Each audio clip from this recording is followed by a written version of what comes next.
Olá, a paz do Senhor para todos os amados irmãos e para todos aqueles também que, porventura, assistirem a este estudo, né? Deus abençoe a todos. Eu sou o pastor Nivaldo, pastor da Igreja Evangélica Assembleia de Deus, Palavra e Milagres, situada na Rua Silva, número 28, em Senador Camará. E nesta oportunidade eu gostaria de estar ministrando um estudo a respeito da divindade, né? A respeito da divindade, um estudo que eu considero até hoje mal explicado. Meu cognitivo não conseguiu aceitar as explicações dadas aí pelos vários segmentos religiosos, mesmo no nosso, né, no meio evangélico. Os seminários teológicos não me não me deixaram assim satisfeito, né, com as explicações a respeito da divindade. Então é quanto a isso que eu pretendo também, né, um direito que me assiste, de expor aqui a minha tese. Agora talvez alguém vai contestar, porque vai ferir que muita gente já andou ensinando por aí, né? Mas direito que me assiste, né, de expor a minha ideia, né, a minha tese. Então o estudo que eu proponho aqui é sobre a divindade, né, sobre a divindade. E a Bíblia diz em Oséias capítulo 6, versículo 3: conheçamos e prossigamos em conhecer ao Senhor. Então, como eu já disse, desde os primórdios, né, da igreja primitiva, sempre tentaram introduzir heresias, como hoje também são introduzidas muitas heresias, e uma delas, que logo lá no princípio, no ano 300, quando deu esse início à Igreja Católica, né? O movimento de Constantino, e então um padre, Padre Ariel, né? Segundo os estudos que eu fiz, ele criou uma tese lá, uma heresia, né? Uma heresia contestando a divindade do Verbo.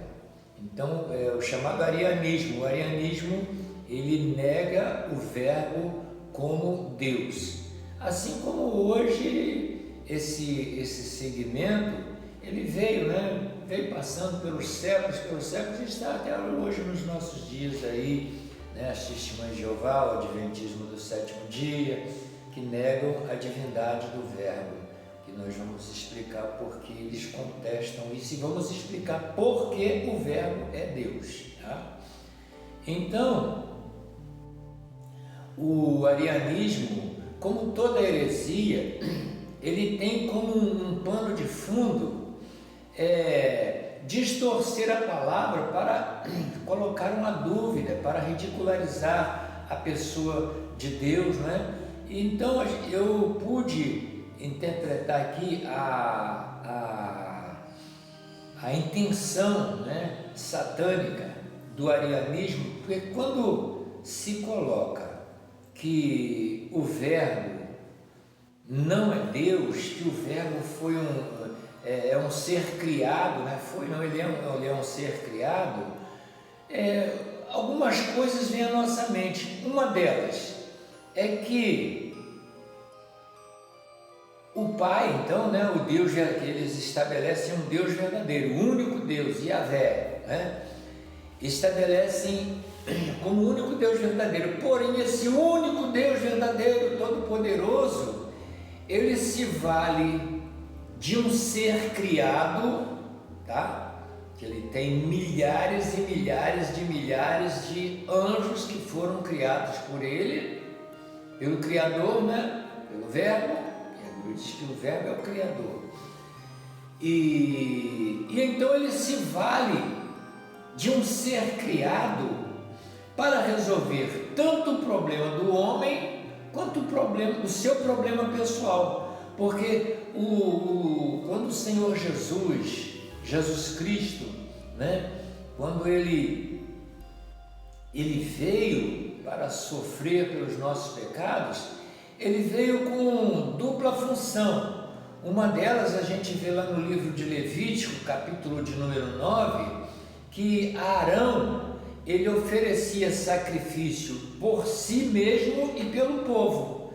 E o sacrifício de Cristo também foi pela divindade, né, para provar o caráter de Deus para os anjos e para salvar o homem. Então o sacrifício de Cristo teve dupla função.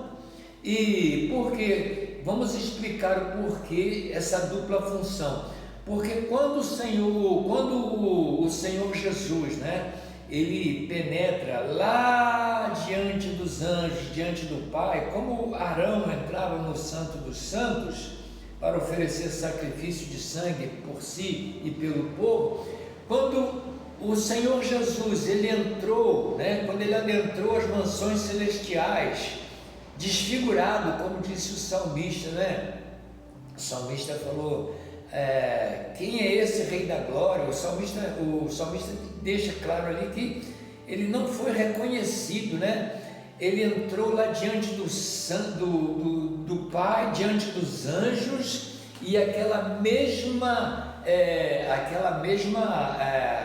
representação que nós temos ali no lugar santíssimo dos querubins, né? Em forma de reverência, era uma tipologia do que aconteceria um dia, quando o Senhor Jesus entraria lá diante de Deus, dos anjos, provando o caráter, a bondade de Deus para com os homens e desmascarando Satanás, né? Então, seria nesse dia porque Satanás havia deixado uma dúvida na mente dos anjos sobre quem estaria com a razão, se Satanás, porque Satanás é o pai da mentira, ele é um articulador de mentira, não é? Então ele deixou uma dúvida no coração, na mente dos anjos. E quando o Senhor Jesus penetra lá, não apresentando sangue de bode, de carneiro ou de outro animal qualquer, mas o seu próprio sangue em favor do homem, ele provou a bondade, o caráter de Deus e desmascarou Satanás, né? Por isso que a Bíblia diz, né? Ele despojou os principados e potestades. E então os anjos novamente foram reconciliados com Deus através do sacrifício do Senhor Jesus. Pastor, mas onde está isso? Capítulo 1, versículo 10 da carta de Paulo aos Efésios, diz assim, ó, capítulo de número 10, capítulo 1, versículo 10 da carta aos Efésios.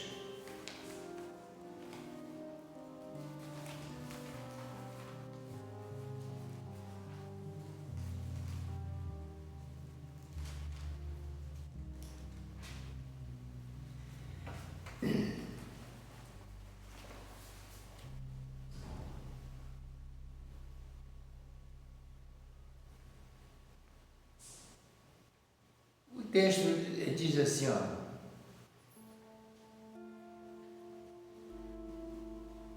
Bendito Deus e Pai de nosso Senhor Jesus Cristo, o qual nos abençoou com todas as bênçãos espirituais nos lugares celestiais em Cristo, como também nos elegeu nele antes da fundação do mundo, para que fôssemos santos e irrepreensíveis diante dele em caridade.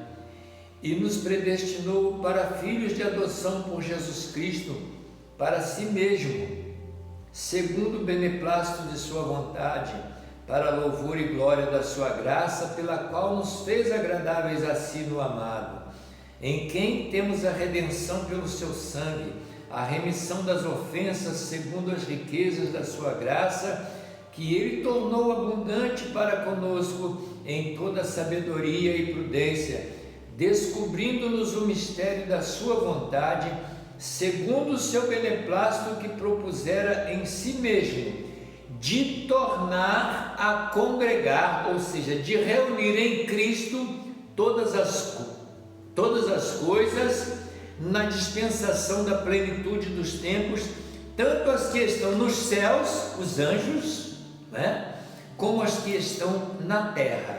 Ou seja, o sacrifício do Senhor Jesus, e o mesmo texto você vai encontrar em Colossenses 1:20, ele reconciliou não somente os homens, mas também como reconciliou os anjos, e ele restaurou o nome de Deus diante dos anjos. Então, aí a gente vê a intenção satânica do arianismo, das pessoas que colocam o Senhor Jesus, ou o Verbo, né? O Verbo como um ser criado, ou seja, o Deus Todo-Poderoso ficou só assentado no seu trono, enquanto ele colocava um Deus de segunda categoria, né? Para resolver os seus problemas, que inclusive era o problema do Verbo também, porque ele, sendo igual ao Pai, ele estava com o mesmo problema do Pai. Então é um propósito satânico de ridicularizar o Deus Pai e também o Verbo, não é? E desvaloriza também o texto áureo da Bíblia que diz, né, João 3,16. Ora, diz o texto: Deus amou o mundo. Eu não quero nem usar a palavra Deus, eu quero usar a palavra Pai, né? Pai, a palavra Pai. O Pai amou o mundo de tal maneira que deu o seu Filho unigênito. O Pai deu o Filho unigênito, o único Filho, para que todo aquele que nele crê não pereça, mas tenha a vida eterna. O Pai, é pai ou é padrasto que a Bíblia fala? Não, é pai, não é pai adotivo. Então, se o pai, né, entre aspas, não é pai, segundo o arianismo, não é pai, é um padrasto. Ele se valeu de um ser criado para resolver o problema do homem. Ele não deu lá grandes coisas, não podemos dizer assim, né? Não, ele deu um ser criado qualquer, não, ele deu o seu único filho. E tudo isso que queira sobre uma falsa pretensão de exaltar apenas o Deus Pai e humilhar o Verbo, é satânico, é para ridicularizar a divindade, né? Mas o Verbo, ele se fez carne, habitou entre nós, e depois o Senhor Jesus, como homem, pagou o preço do nosso pecado, né? Tudo em oferta dada por Deus. Então é coisa satânica isso. Mas, contudo, lá no Concílio de Nicéia, então, essa heresia foi refutada. A doutrina de que o Verbo não é Deus, porque ele teve princípio de dias, né? Nós vamos explicar tudo isso.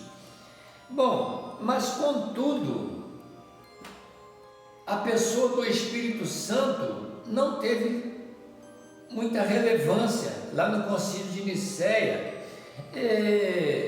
Colocou o Espírito Santo como uma força ativa de Deus, alguma coisa parecida.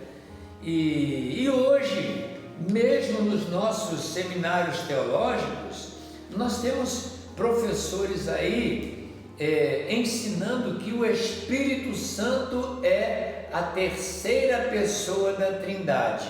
Primeira coisa que eu quero aqui nesse estudo: não existe três pessoas na divindade. Não existem três pessoas. Não é o Pai, é o Filho e é o Espírito Santo. Não, não são três pessoas. E eu vou provar isso pela palavra de Deus. Então, depois entrou o kardecismo. O kardecismo já totalmente o contrário. Olha só, o kardecismo enfatizou a divindade do Senhor Jesus desde o seu nascimento até a sua crucificação. Outra heresia para ridicularizar o Pai e o Senhor Jesus. Por quê? Segundo o kardecismo, o Senhor Jesus nasceu Deus, viveu como Deus, morreu como Deus. O que ele está querendo dizer com isso? Que o sacrifício do Senhor Jesus na cruz, o sofrimento dele, o castigo que ele passou, foi só encenação, porque ele, como Deus, ele não poderia sentir dor. Mas a mentira é logo desmascarada, porque se ele era Deus ali na cruz, ele não poderia morrer, porque quem é que mata Deus? Quem consegue tirar a vida de Deus? Ele ali na cruz, ele era 100% homem, como também ele nasceu 100% homem e viveu até os 30 anos como homem.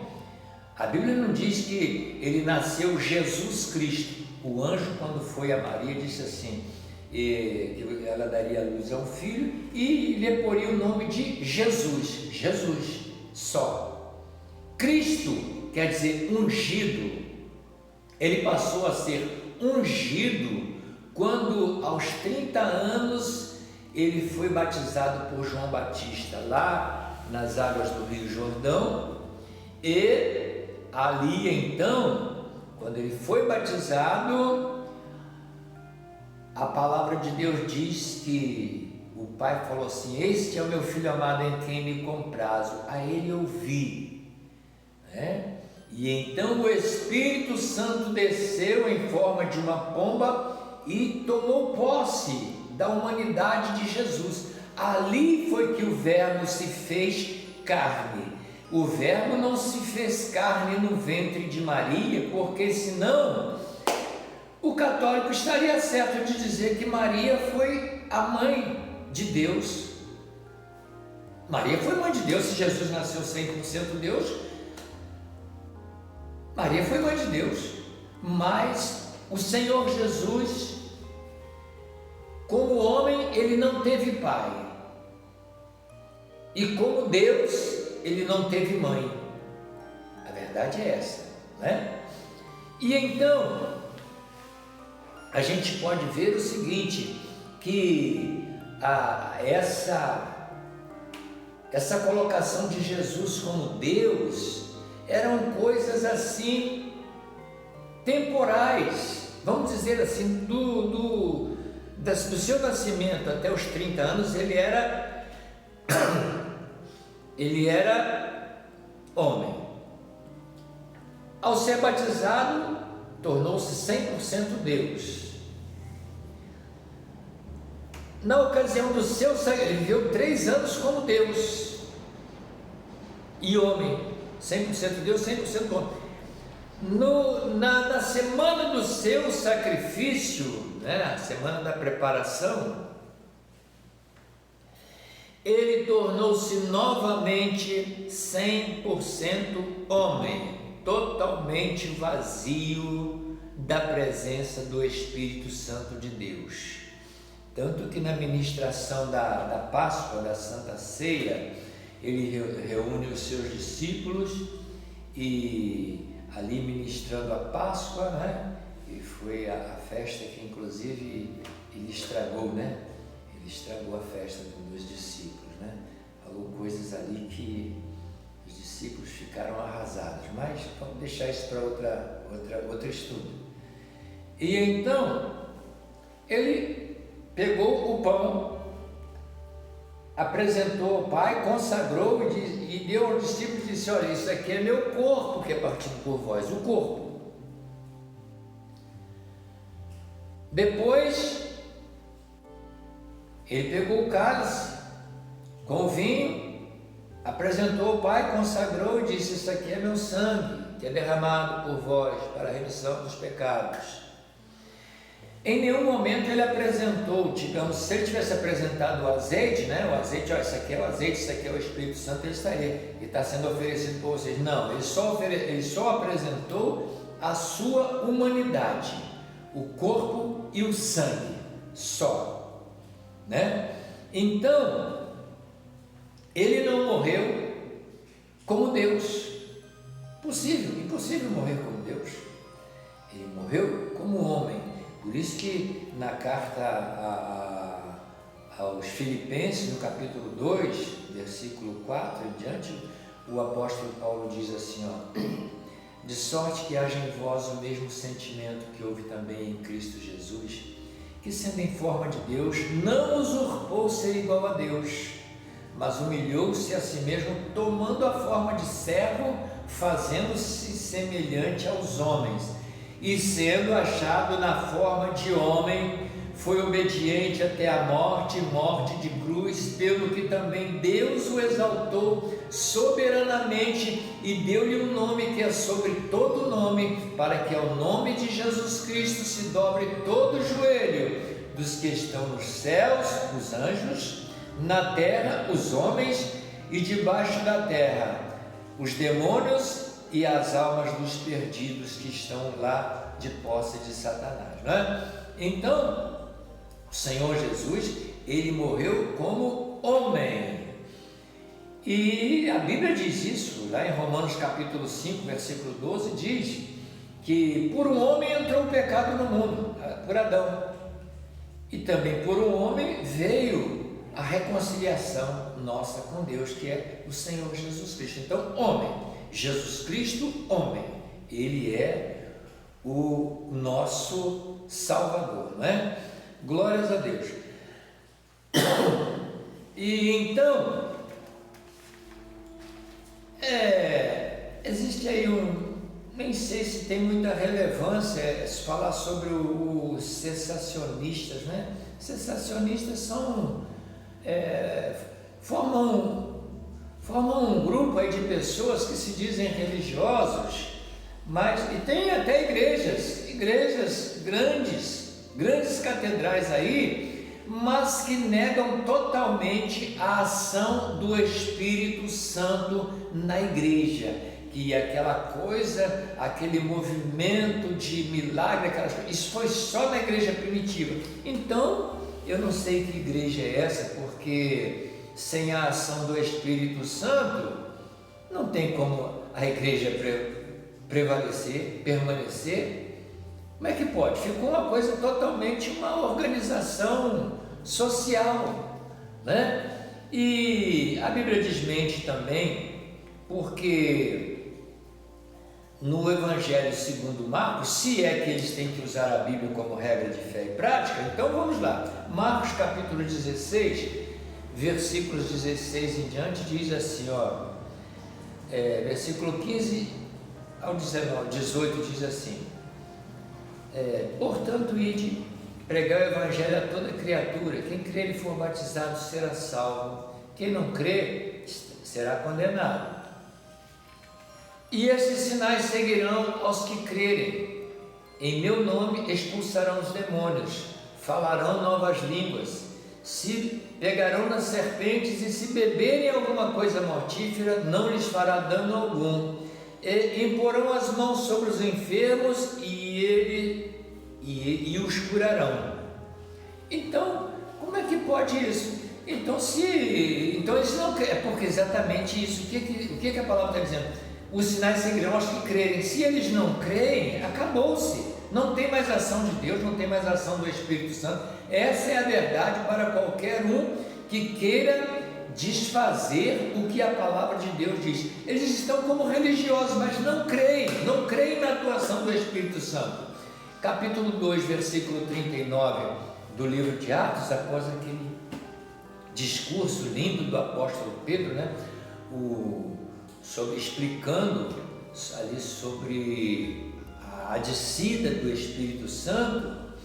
E quando Pedro explicou, tirou aquele emaranhado da mente das pessoas e que eles começaram a entender o que havia realmente acontecido, e aquela grande multidão, com certeza, aquela multidão esteve lá diante do sacrifício do Senhor Jesus. Quando a ficha dele, né, vamos dizer assim, quando a ficha deles caiu, aí, mas então o que nós faremos? Aí Pedro disse assim: olha, arrependei-vos e convertei-vos para que sejam apagados os vossos pecados, e vocês receberão a virtude do Espírito Santo. Como eles haviam recebido, vocês receberão a virtude do Espírito Santo, porque a promessa vos diz respeito a vós, aos vossos filhos, aos que estão perto, aos que estão longe, e a tantos quantos o nosso Senhor chamar. Então, não existe essa coisa de que o Espírito Santo veio até determinado tempo e depois deixou a igreja, foi só lá em Pentecostes. Isso é conversa diabólica, conversa satânica, de falsos ministros do Evangelho. A ação do Espírito Santo continua até hoje, e eu tenho testemunho que muitos, já ouvi pastores, né, de certa denominação, que eu não vou citar o nome, depois deles terem confirmado o testemunho do que Deus fez através da minha pessoa, eles dizerem assim: olha, tem coisas que a gente não quer acreditar, mas um testemunho desse não tem como dizer que não foi a atuação de Deus. O outro falou assim: eu pensava que esses testemunhos eram só escritos na Bíblia, que hoje a igreja não vivia mais isso, mas eu digo que vive. Se alguém apostatou na fé, se alguém abraçou uma fé apostatada, é problema de você. Eu continuo crendo que Jesus é o mesmo ontem, hoje e será eternamente, não é? E então, agora nós vamos para os trinitaristas. Vamos para os trinitaristas, do qual, em parte, eu também faço parte, né? Só que a minha conclusão não é de 3 pessoas na divindade. Eu já não falo trindade, já falo divindade. Deus Pai, Deus Filho e Deus Espírito Santo. Então vamos ver por quê. Inclusive comentar que, segundo os nossos teólogos aí, né, os seminaristas, eles colocaram aí como ensinamento de que o Espírito Santo é a terceira pessoa da Trindade, primeiro o Pai, depois o Filho, depois o Espírito Santo. Bom, vamos ver se isso é verdade.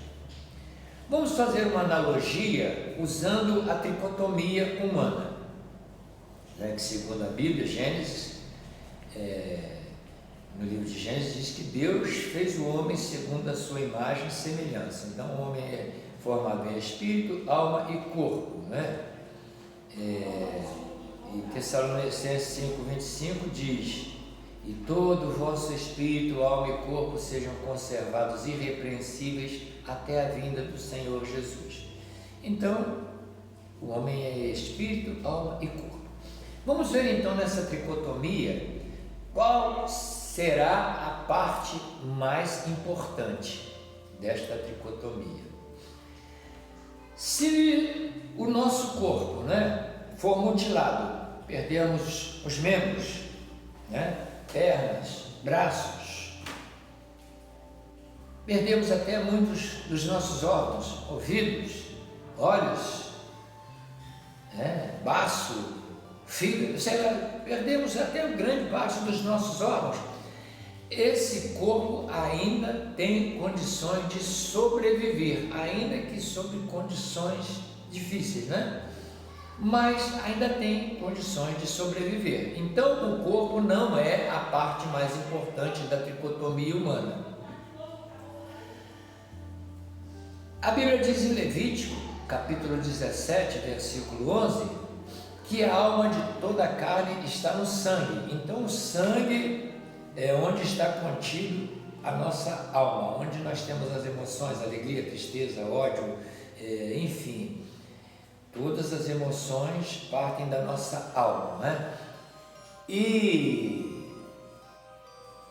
então, se nós perdermos uma grande parte desse nosso sangue, ainda assim nós podemos continuar sobrevivendo.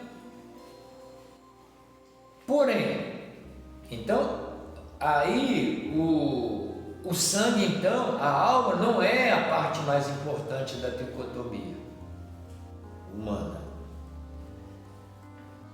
Mas, se o Espírito Santo for retirado do nosso corpo, acabou o corpo, acabou a alma, findou-se tudo, né?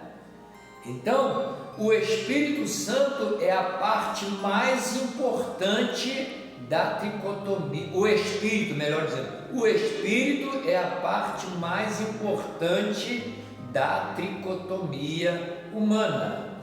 E assim também, na divindade, o Espírito Santo é a pessoa mais importante e não a terceira pessoa.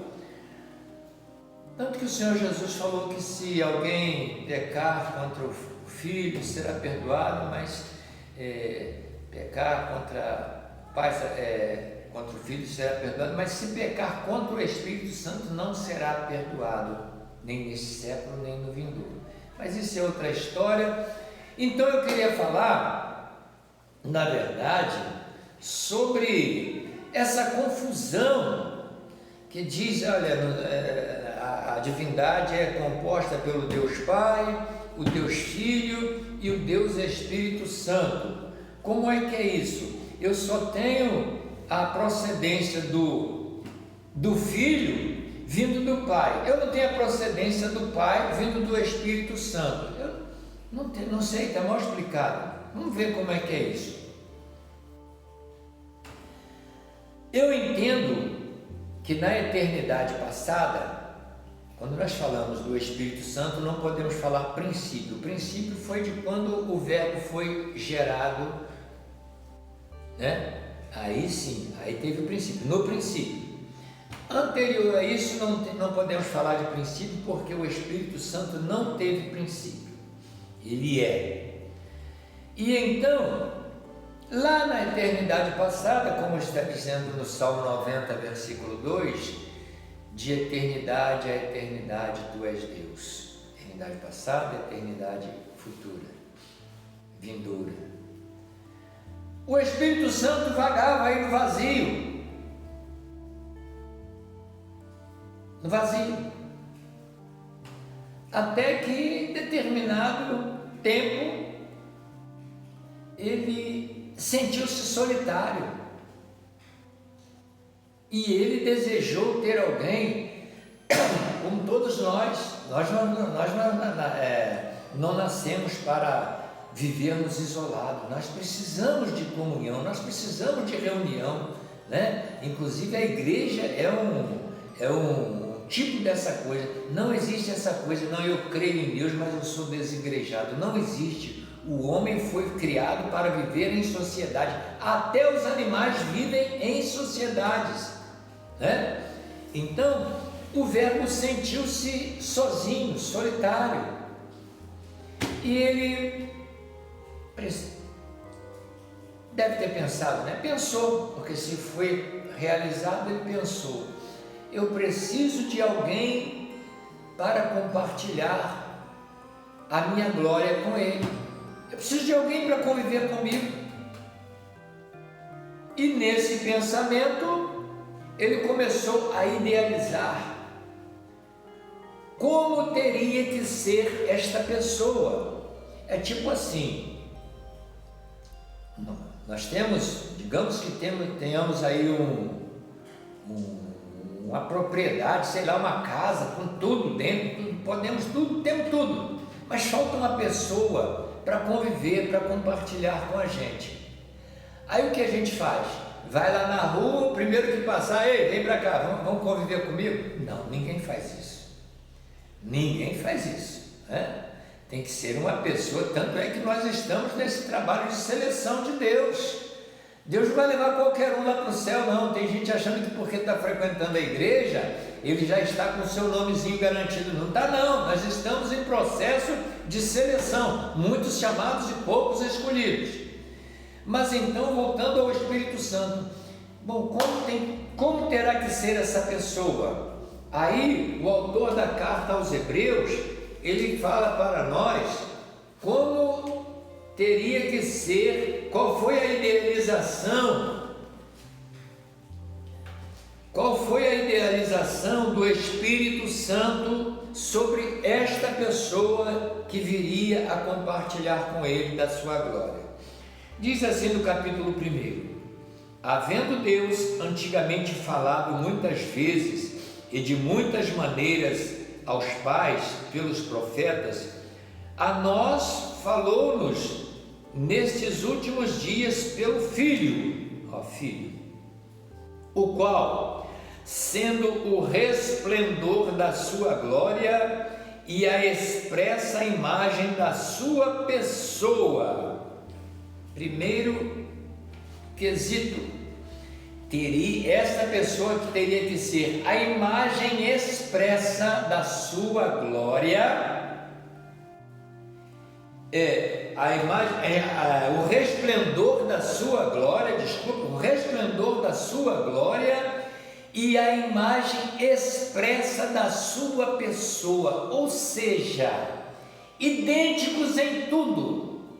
Não poderia ter nenhuma discrepância, nenhuma distorção. Quem olhasse para um estaria olhando para o outro, dizendo é a mesma coisa, não tem diferença nenhuma. Por isso que o Senhor Jesus, quando Filipe foi falar com ele, disse: Senhor, mostra-nos o Pai, que nos basta. O Senhor Jesus disse: Filipe, estou há tanto tempo convosco e não tendes me conhecido? Não vê que eu estou no Pai, que o Pai está em mim? Então, a mesma coisa, a mesma semelhança do Pai no Filho. Bom, mas o Espírito Santo, ele tinha outros planos. Seu plano seria criar o universo, criar o exército celestial, os anjos, não é? Anjos, arcanjos, querubins, serafins, enfim, criar um exército celestial. Mas aí, como ficaria essa primeira pessoa que iria conviver com ele? Será? Não, peraí. Esse terá que ser adorado como eu serei. Essa era a exigência. Essa foi a exigência do Pai em relação a essa pessoa que ele traria à existência. Está escrito aqui, que os anjos de Deus o adorem, não é?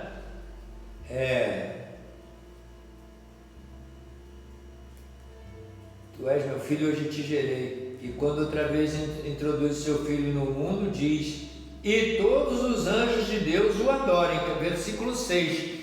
A ordem de Deus foi que todos os anjos adorassem o Senhor Jesus, ou melhor, o Verbo, e depois também o Senhor Jesus Cristo, como Deus. Bom, mas ainda tinha mais alguma coisa que ele tinha que colocar em observação. Bom, se eu colocar, o meu trono, e criar um trono ao meu lado para ele se assentar, pode ter alguma dissensão aí. Não vai haver dois tronos. Ele vai se assentar comigo no meu trono. Por isso que a Bíblia diz que o Verbo, o Filho, está sentado à direita do trono de Deus, um trono só. Bom, mas então, para ser tudo isso, eu não posso tratá-lo como uma pessoa qualquer, eu vou chamá-lo de meu filho, para ter mais afinidade entre nós. Ele não será chamado de Miguel, Gabriel, Querubim, Serafim, ou qualquer outro anjo lá que eu não sei o nome. Ele vai ter que ser chamado, ele vai ser o meu filho. Bom, mas para isso, para eu ter uma pessoa assim, compartilhando comigo da minha glória, eu não posso pegar uma poeira, eu não posso tomar um ágio, eu não posso, não sei, fazer qualquer coisa e criar essa pessoa. Para ele ter a mesma essência que eu tenho, só existe um meio. Ele tem que ser gerado em mim. Essa foi a conclusão do Espírito Santo. Por isso que nós pregamos que o Verbo, ele não foi um ser criado, ele foi um ser gerado no próprio Espírito Santo de Deus. Foi onde aconteceu a primeira gravidez espiritual, que está no Salmo 2, versículo 7. Tu és meu filho, hoje te gerei. Então, aí aconteceu a primeira gravidez espiritual, que foi o Espírito Santo gerando em si mesmo o Verbo.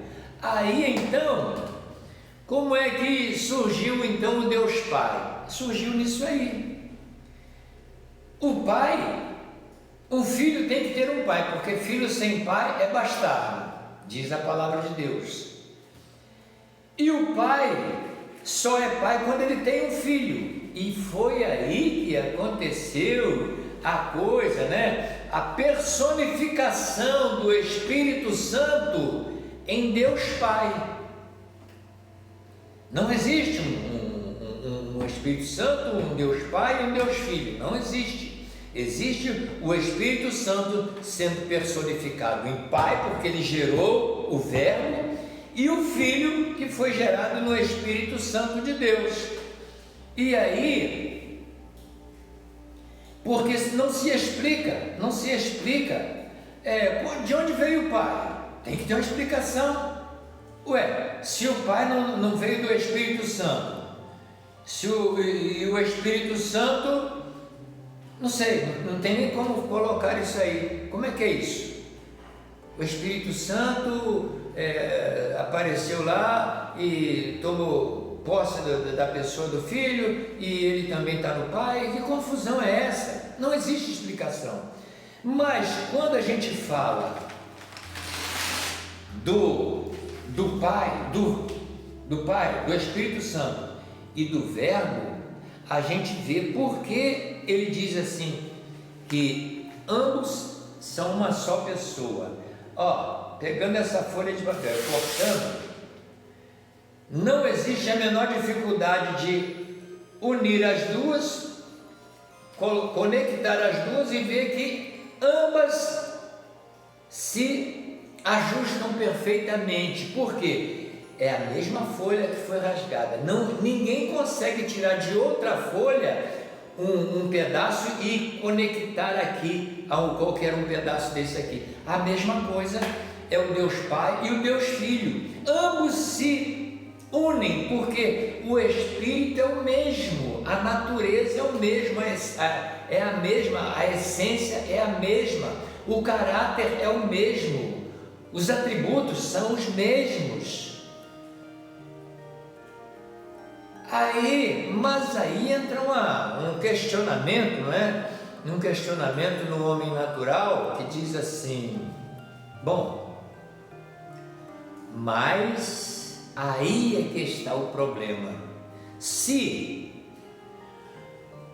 o Verbo teve princípio, não é? Porque ele determinado, por isso que a Bíblia fala, no princípio, era o Verbo. O princípio era o Verbo, o princípio foi só ele. Se o Verbo teve princípio de dias, não tem como ele ser Deus como o Deus Pai, porque ele teve princípio. E a explicação é muito simples. Digamos que de uma rocha tremenda, uma rocha que existe aí, desde que existe a terra, seja retirado, seja extraído desta rocha um pedaço desse pedaço, desse fragmento, retira-se um outro fragmento e produz-se um artefato qualquer daquela rocha. A pergunta é: a idade do material, não estou falando desse utensílio que foi produzido, não, desse artefato, não. A idade do material desse artefato é a mesma idade daquela rocha que ele foi extraído? É. E o DNA desse material, desse artefato, é o mesmo DNA da rocha? É. Pode chegar lá que vai dar certinho, se colocar no lugar certo, ele vai dar certinho naquela rocha. Assim também é o Verbo. Ele foi gerado em Deus, e tudo aquilo que é gerado no Espírito Santo tem a mesma natureza, o mesmo DNA, o mesmo atributo, enfim, tudo idêntico em tudo. Por isso que ele é idêntico em tudo e, portanto, ele é Deus em toda a sua essência. E então, pastor, onde está escrito que são apenas duas pessoas? Senhor Jesus diz em João capítulo 10, versículo 30: eu e o Pai somos um. Por que ele não disse eu, o Pai e o Espírito Santo somos um? Porque quando ele fala o Pai, ele já está implícito a afirmação, a ideia de que o Pai ao qual ele se refere, trata-se do Espírito Santo de Deus. Ele não precisa falar eu, o Espírito Santo e o Pai, não, é eu e o Pai somos um. Por que ele não falou eu, o Pai e o Espírito Santo somos um? Porque o Espírito Santo é o mesmo Deus Pai. E em João capítulo 14, versículo 23, diz assim a palavra: se alguém me ama, guardará minha palavra, e o meu Pai o amará. E viremos e faremos nele morada. Olha só, se alguém me ama, guardará minha palavra, meu Pai o amará, e viremos e faremos nele morada. Como que é isso?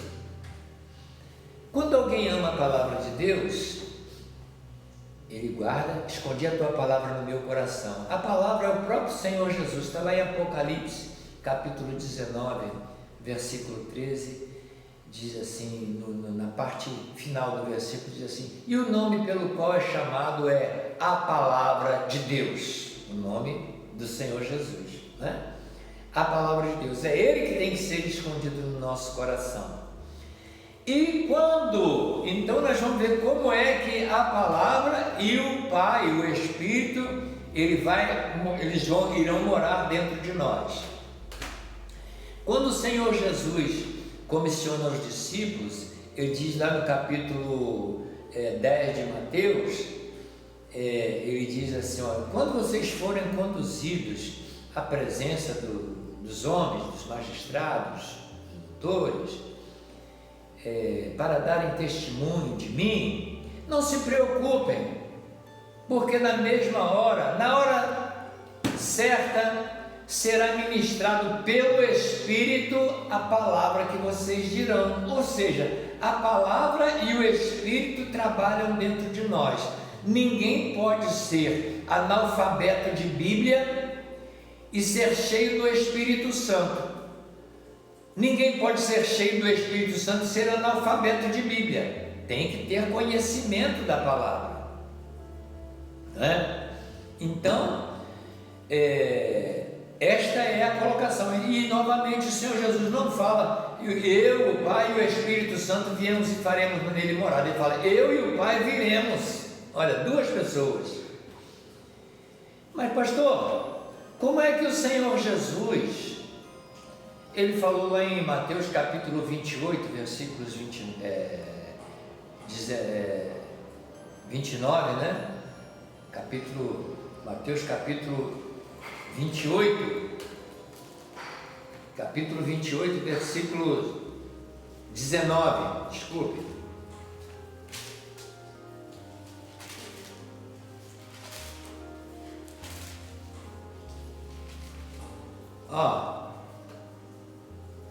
Portanto, ide e ensinai a todas as nações, batizando-as em nome do Pai, do Filho e do Espírito Santo, ensinando-as a guardar todas as coisas que vos tenho dito, tenho mandado. E eis que estou convosco todos os dias até a consumação dos séculos. Amém. Pastor, como é que a Bíblia fala que nós temos que fazer discípulos batizando em nome do Pai, do Filho e do Espírito Santo? Porque toda pessoa, quando ele é batizado, crendo no Evangelho, ele tem que ter conhecimento de qual é a função, qual é a atuação de cada pessoa no Evangelho. Por exemplo, salvação. Não adianta pedir ao Pai que te salve. O Pai não salva ninguém, o Espírito Santo não salva ninguém. Quem salva é Jesus. A pessoa tem que crer em Jesus como Salvador. Aliás, foi esse o discurso de Pedro lá no capítulo 4, não é? Quando ele foi preso e levado lá à presença dos anciãos, aí perguntaram para ele, com que autoridade e em nome de quem vocês fizeram esse negócio? Ou seja, vocês curaram esse homem, esse coxo.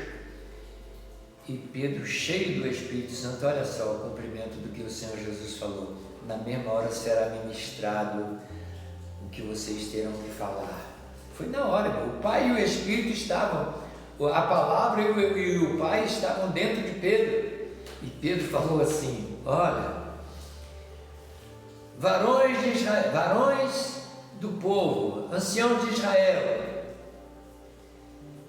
haja visto que hoje somos interrogados por vós acerca do benefício feito ao homem e o modo pelo qual ele foi curado,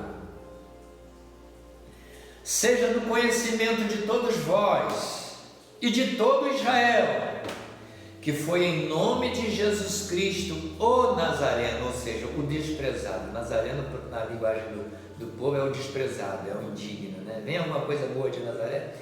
Foi em nome de Jesus Cristo, o Nazareno, que esse homem está curado diante de vós. Ele, o Nazareno, Jesus Cristo, é a pedra que vós, os edificadores, rejeitaram, mas Deus o colocou por pedra de esquina.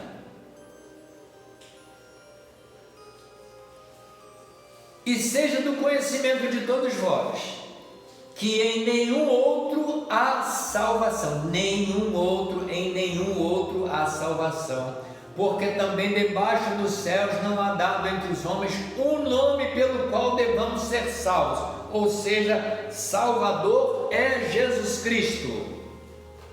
Então a pessoa tem que tomar conhecimento de que o Salvador é Jesus Cristo, mas ele tem que ter conhecimento do Pai também. Afinal de contas, o Pai fica fora da história? Não.